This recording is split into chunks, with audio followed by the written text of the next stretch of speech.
represent. All right, first I want to congratulate each of you.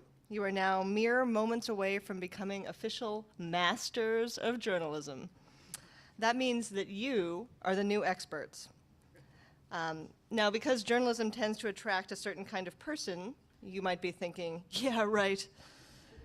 But consider, finish a different graduate program, and right now, you'd be allowed to stand in front of a judge and defend a guy accused of murder.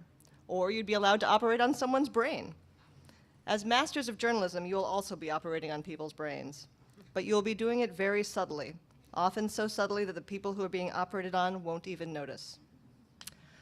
So what does all this mastery get you?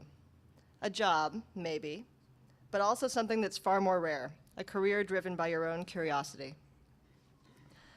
The author Paul Theroux once said of writing, "It's not a good living, but it's a good life." And he's right. It's not a good living. But it's a great life. And what other job lets you tag along with archaeologists hunting for a lost city in the Honduran rainforest? What other job pays you to spend an afternoon watching Tim Lincecum drill 90-mile-an-hour fastballs and then have a nice chat with him afterward?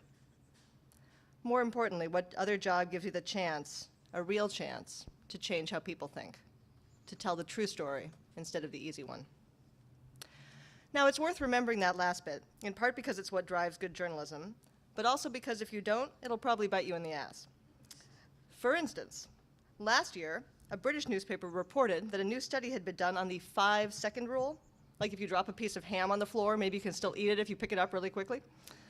It was a catchy story, and so a bunch of places jumped on it: Huffington Post, Gizmodo, Good Morning America. The only problem was that the study turned out to have been funded by a company that makes cleaning products, and one conclusion was that we should all replace our kitchen mop every 3 months. Now, I mention this because it reveals several important lessons. Lesson one is that you probably don't want to use a British mop manufacturer as your only source on a story about edible bacteria. Lesson two is that as a reporter, you should probably think very, very hard before claiming that it's safe for your readers to eat floor ham. Lesson three is something a famous journalist once said. The journalist in this case was Mark Twain, and he said, "A lie can run around the world while the truth is still putting its boots on." That's where you come in. Given that it was Mark Twain who made this observation, roughly 100 years before the age of the internet, I think it's safe to say that the odds on rumor have only gone up. These days, we're lucky if the truth is even wearing pants. But while rumor may be fast, truth is long.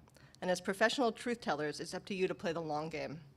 It's up to you to be the boots of truth, or the pants of truth, whatever works for you. That can mean you're Andy Carvin, the NPR reporter who, via Twitter, valiantly sifted fact from rumor in the early days of the Arab Spring. Or it can mean you're David Grann, the New Yorker writer whose investigation of a single death penalty case made clear not only that the state of Texas had executed the wrong guy, but also that nearly all the forensic science currently used in arson cases is flat out wrong. Or it can mean you're Gene Weingarten, who revealed in the story of a beloved children's birthday clown just how complicated human nature can be. Now, make no mistake, being the boots of truth will be tough, especially starting out. You'll be asked to do things fast. You'll be asked to make compromises. That's okay. Just remember to be honest, first with yourself and then with everyone else. As Oscar Wilde observed, the truth is rarely pure and never simple. So as you go forth, respect complexity, value nuance. Don't be fooled by power or blinded by expectation. Make your observations with a gimlet eye.